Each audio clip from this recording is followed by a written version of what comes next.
Guys, now I'm going to show you why you need to keep your gas-powered leaf blower with you when you're bush hogging with these small compact tractors.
Guys, now I'm going to show you why you need to keep your gas-powered leaf blower with you when you bush hogging with these small compact tractors. I'm going to get you up here close and I'm going to show you how the screens where it sucks air. It's totally stopped up. Now I've only been bush hogging an hour and a half, but my temperature started rising. And once it starts rising, it won't never stop, and the higher it gets, the faster it's going to start rising. So always keep an eye on your heat gauge. But I'm going to get you over here and show you how stopped up this is. And this actually wasn't bad today. I normally mow this spot twice a year, in the spring and then right before the fall. But the reason it wasn't no higher than it is today in the fall, or spring, it just kept raining. And it was up in the summer before that dried up enough down that right of way that I could mow, because it's got some low spots. It's basically a drainage going across that right of way in 2 or 3 different spots. And it stayed so wet, so it was so late when I got it mowed. It's normally about this tall when I do it twice a year. But the 1626 does all right because that's mostly weeds and stuff. So where when you mowing thick grass, which I mowed all that right over there first this morning, and that's thick grass, and even though it wasn't about knee high or so, it's thick, and that was choking the tractor down more just in the thick grass. And here's how stopped up. See, once them little screens stop up, it can't suck no air at all. And one, like I said, once it starts getting stopped up, when that heat temperature gauge starts rising, further up it goes, the faster it gets. So as soon as you start seeing your temperature gauge start rising, you need to stop and blow all that out. And then your tractor will cool back off while it's running after you blow all this out. And I like killing my tractor. I pull up here and let it idle a couple minutes. Then I kill it before I blow this off so it won't just suck it all up into your radiator.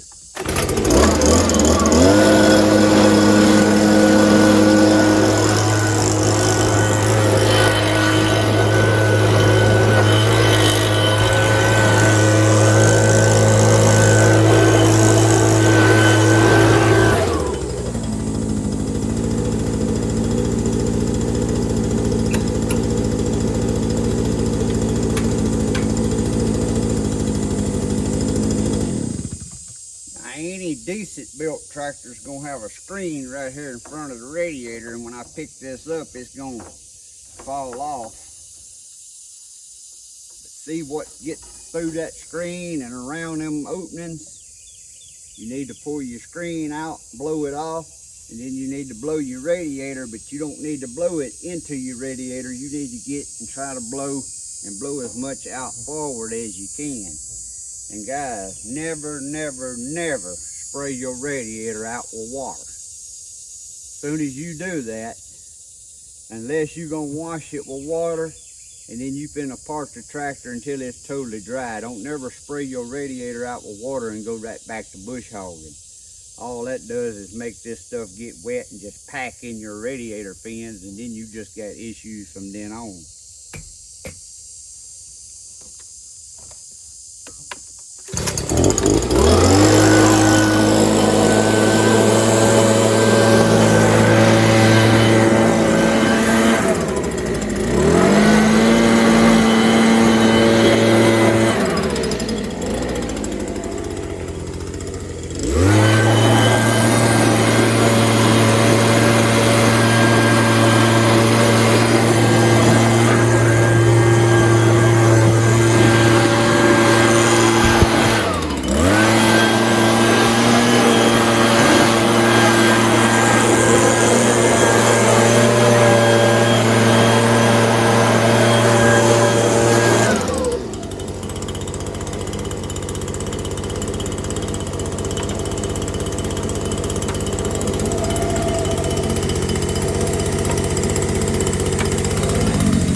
tractor and you don't own a gas-powered leaf blower, or if you're going to purchase a tractor and a bush hog and you're going to be bush hogging, the next store you need to stop at is to buy you a gas-powered leaf blower. So that's your best friend when you're bush hogging. And now I'm finna get a drink of water. I got just a couple more little strips to bush hog, and then I'm gonna hook to my land plane, and we're gonna see if we can dress this long driveway up coming to this place.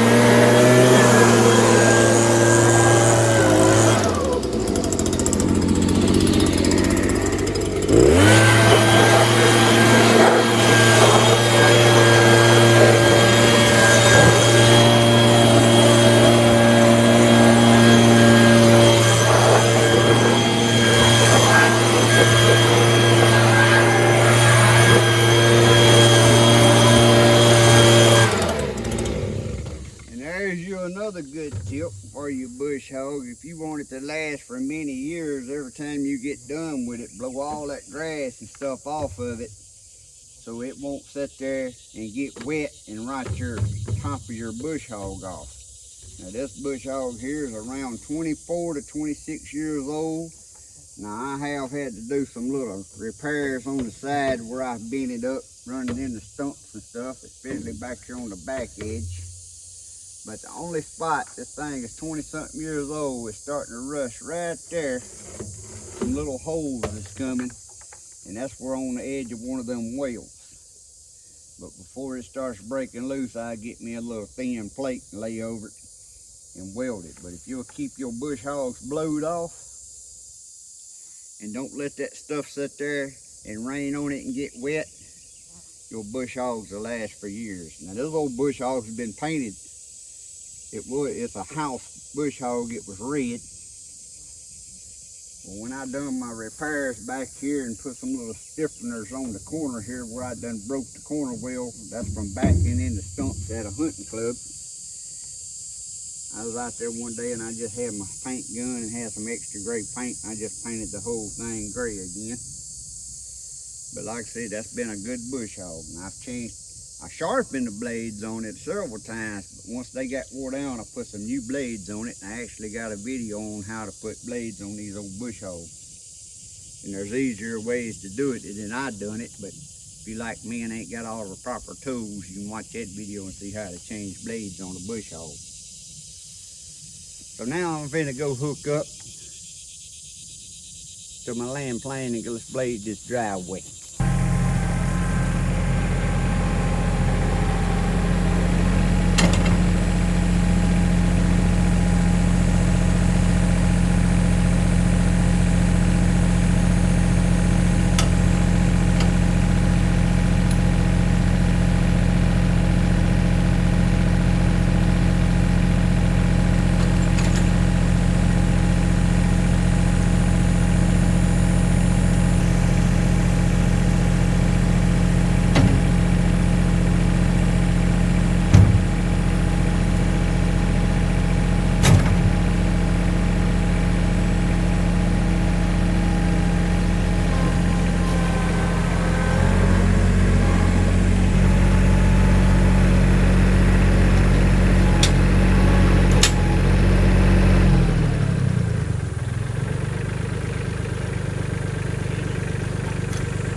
if you want to make hooking and unhooking to equipment simple and easy without fighting them pins and trying to get them all lined up, get you some of these Pat's quick hitches. And I got a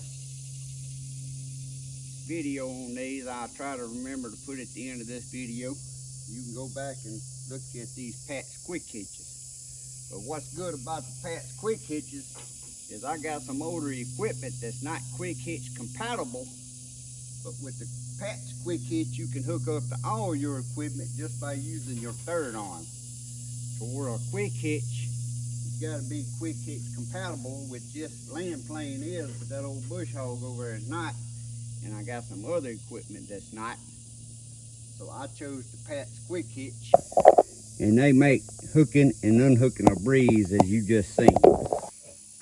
So now I'm finna lower the scar fine teeth on this land plane, because this driveway we got to rip up to bring the rock back to the top. And then after you bring your rock back up and scarify it, then you can raise these teeth back up and make a smooth driveway.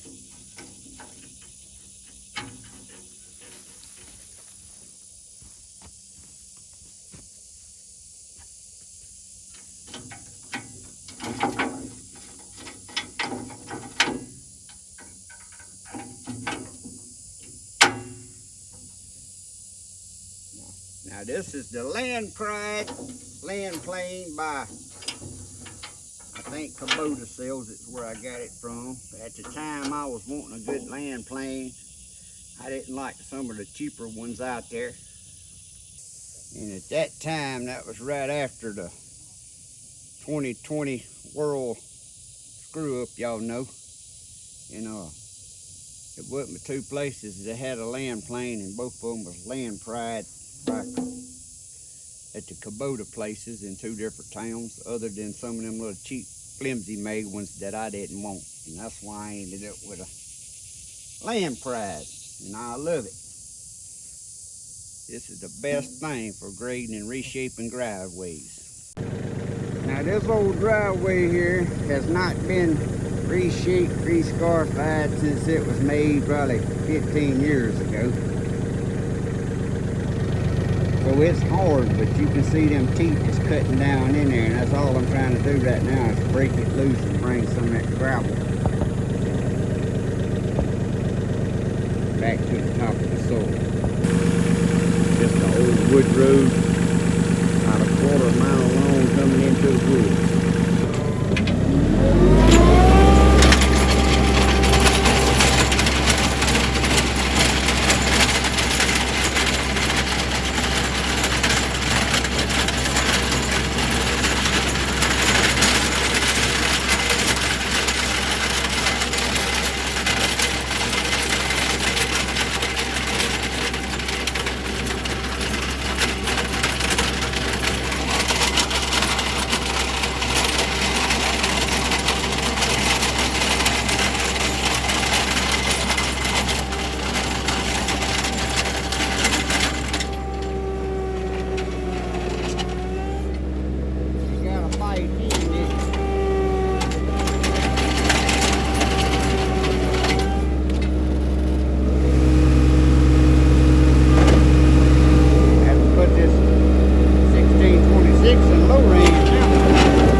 This is just the first pass, and yes, it's hard, but it's loosening that up. I'll make 2 or 3 passes loosening this up, and then I'll raise the teeth back up and crown this road up in the middle.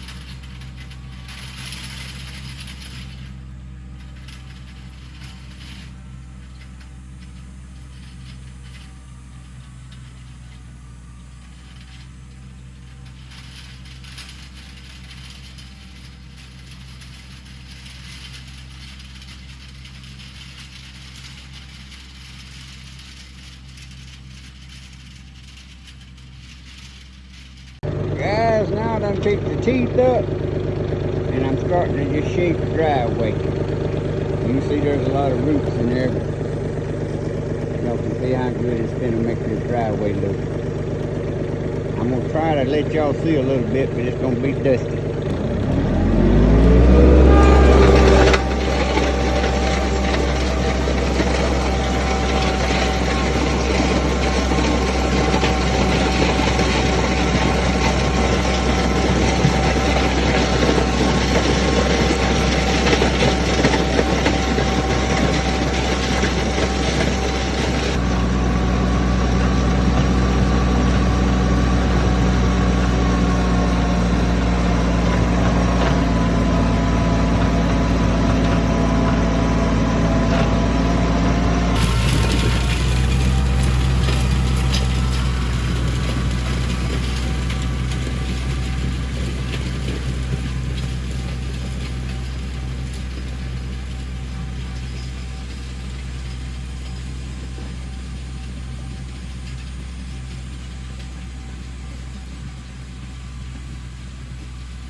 Well guys, here's the finished product on the road.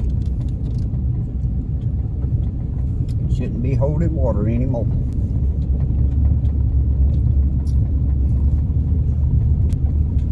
Got all them low spots filled up now.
Appreciate y'all.